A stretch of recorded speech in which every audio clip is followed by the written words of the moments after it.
चारों तरफ देवियों का आह्वान, जागरण, व्रत, पवित्र जीवन, माहौल ही सात्विकता का है। क्योंकि नवरात्रि शुरू हो चुके हैं आज से। हम सब मिलकर कितनी प्यार से, श्रद्धा से, भावना से शक्तियों का आह्वान कर रहे हैं, जिनको हम कहते हैं शिव शक्ति। उनका आह्वान हो रहा है।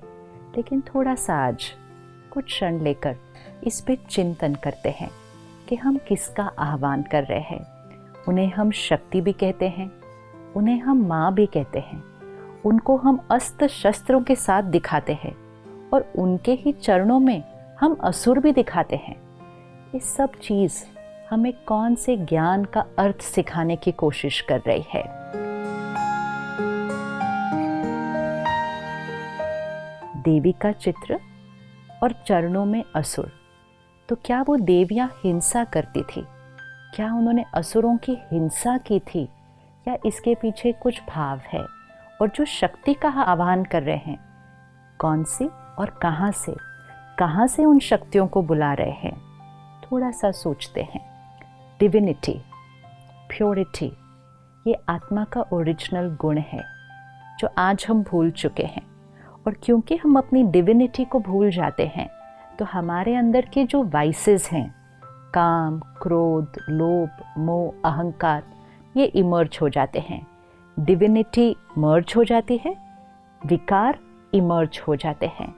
अब अगर किसी को इसको सिंबॉलिकली दिखाना है कि डिविनिटी ने वाइसेस के ऊपर ओवर पावर किया, प्योरिटी ने ईगो के ऊपर ओवर पावर किया, इसको पिक्टोरियली रिप्रेजेंट करो, इसको सिंबॉलिकली रिप्रेजेंट करो। तो विकारों को हम कैसे दिखाएंगे? जैसे कहीं दिखाना होता है कि स्मोकिंग इज़ नॉट अलाउड, कहीं दिखाना है कि डेंजर है, तो हम क्या करते हैं? वो स्कल ड्रॉ करते हैं, उस पर क्रॉस लगाते हैं। तो कोई एक्चुअल स्कल थोड़ी है, लेकिन सिंबॉलिक है कि ये डेंजर है। तो वो जो वाइसेस, वो जो असुर चरणों के नीचे दिखाए हुए हैं, वो कोई असुर नहीं है फिजिकल, वो हमारे अंदर की आसुरी वृत्ति, विच मीन्स हमारे अंदर की नेगेटिविटीज़, हमारे अंदर की रॉन्ग हैबिट्स, हमारे अंदर की वीकनेसेस, हमारे अंदर के विकार, jealousy, hatred, hurt, rejection, manipulation, control, domination, the list is long.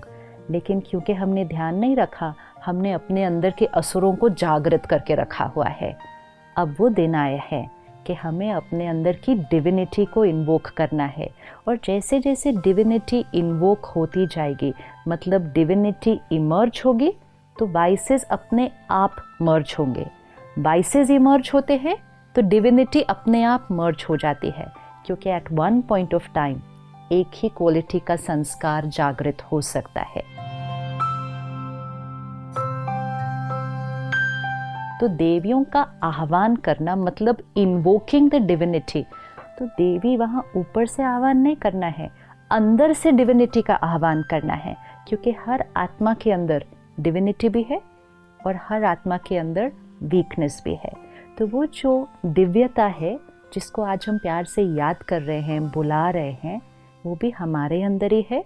और वो जो असुर जो हम पैरों के नीचे दिखा रहे हैं, वो भी हमारे अंदर ही है। नहीं तो देवी, जिनके लिए हम कहते हैं 16 कला संपूर्ण, मर्यादा पुरुषोत्तम, अहिंसा परमो धर्म, जिनका अहिंसा धर्म था, उनको हम हिंसा करते हुए कैसे दिखा सकते हैं? और क्या देवियाँ अष्टभुजाओं के साथ पैदा हुई थी? अष्टभुजा, आज अगर आपके घर में एक बच्ची पैदा होती है जिसकी अष्टभुजाएं हैं, तो आप तुरंत क्या करेंगे? शायद सबसे पहले तो डॉक्टर वो सर्जरी कर देगा, क्योंकि वो अष्टभुजा कोई लिटरल फिजिकल 8 आर्म्स नहीं है। वो आत्मा के अंदर की अष्ट शक्तियाँ, 8 पावर्स ऑफ द सोल, जिससे वो डिविनिटी इमर्ज होती है।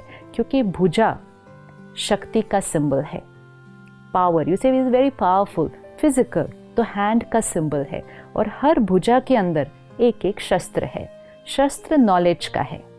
तो क्या भावार्थ है? ज्ञान के शस्त्र को लें, आत्मा अपने अंदर की शक्ति को यूज करे, और जब ज्ञान के शस्त्र से आत्मा शक्ति को जीवन में यूज करेगी, तो डिविनिटी इमर्ज हो जाएगी। और जब डिविनिटी इमर्ज हो जाएगी, विकार मर्ज हो जाएंगे। तो अष्टभुजाधारी अर्थात अष्ट शक्तियों वाली डिवाइन आत्मा, तो आज अपने साथ पुरुषार्थ करते हैं कि मुझ आत्मा की वो जो अष्ट शक्तियां हैं, सहन करने की शक्ति, सामना करने की शक्ति, परखने की शक्ति, निर्णय लेने की शक्ति, सहयोग देने की शक्ति, बहुत सारी शक्तियां हैं। और आज हम बहुत इजीली कह देते हैं मेरे अंदर तो शक्ति ही नहीं है, मेरे से तो सहन ही नहीं होता, मैं नहीं सबके साथ एडजस्ट कर सकती, और एडजस्ट करूँ तो कितना करूँ, मैं ही सबका एडजस्ट करूँ, मैं ही ये हमने कहते कहते क्या कर दिया, अपने अंदर की शक्तियों को कम कर दिया। तो ये 9 दिन शक्तियों का आह्वान करना है। और शक्तियों का आह्वान करने के लिए हम क्या करते हैं? सबसे पहले जागरण करते हैं। अब सोचने की बात है, देवियों को याद करना है, उनकी महिमा करनी है, दिन में क्यों नहीं कर सकते हैं? रात को जाग कर क्या करने की ज़रूरत है? क्या दिन में करने से हम देवी की महिमा नहीं कर सकते हैं? लेकिन जागरण मतलब अज्ञान की नींद से जागरण।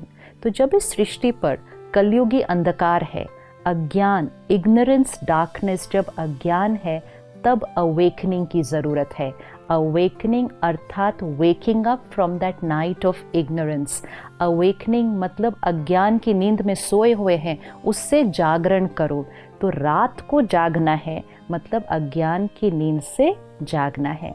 तो रात को जाग के डिविनिटी का आह्वान करना है। फिर हम ये 9 दिन व्रत करेंगे। अब क्या व्रत सिर्फ खाने पीने की चीज़ों का करना है? व्रत मतलब प्लेज, वाव लेना कि मुझ आत्मा ने ये करना है।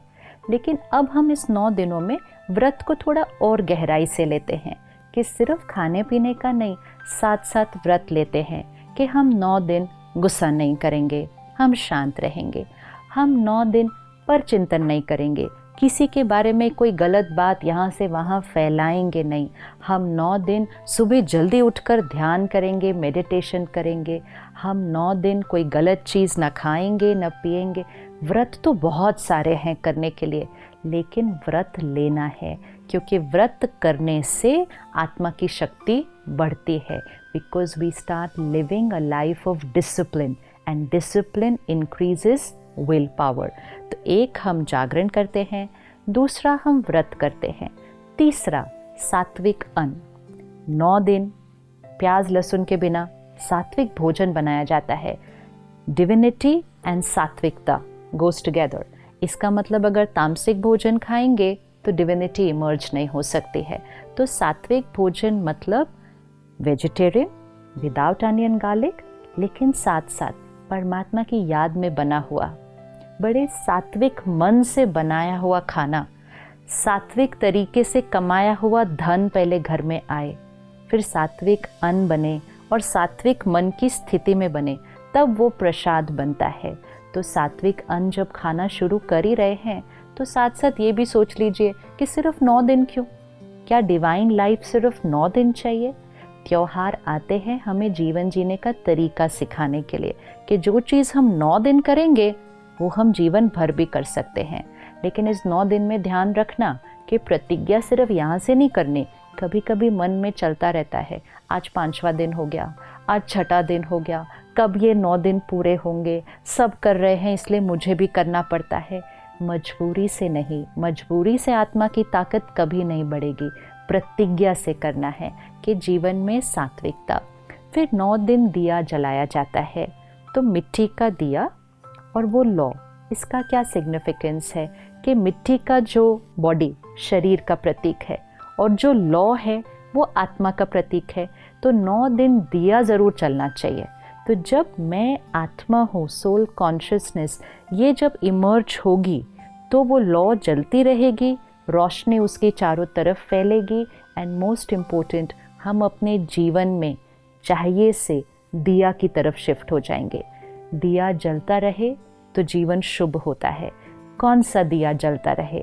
प्यार दिया, सम्मान दिया, सहयोग दिया, सबको दिया और हमेशा दिया। ये दिया जलेगा तो जीवन शुभ रहेगा। जागरण, सात्विकता, व्रत और दिया, जब ये सब हो गया तो रिश्ते बड़े प्यारे हो जाते हैं। एक दूसरे के साथ एडजस्ट करना, सहयोग देना, ये एक नेचुरल जीवन जीने का तरीका बन जाता है। तो वो जो रिश्तों में एडजस्टमेंट और उस एडजस्टमेंट से जो हार्मनी क्रिएट होती है, उसी का यादगार हम रास और गरबा करते हैं। रास को देखो, गरबा को देखो, कितना सुंदर डांस फॉर्म है।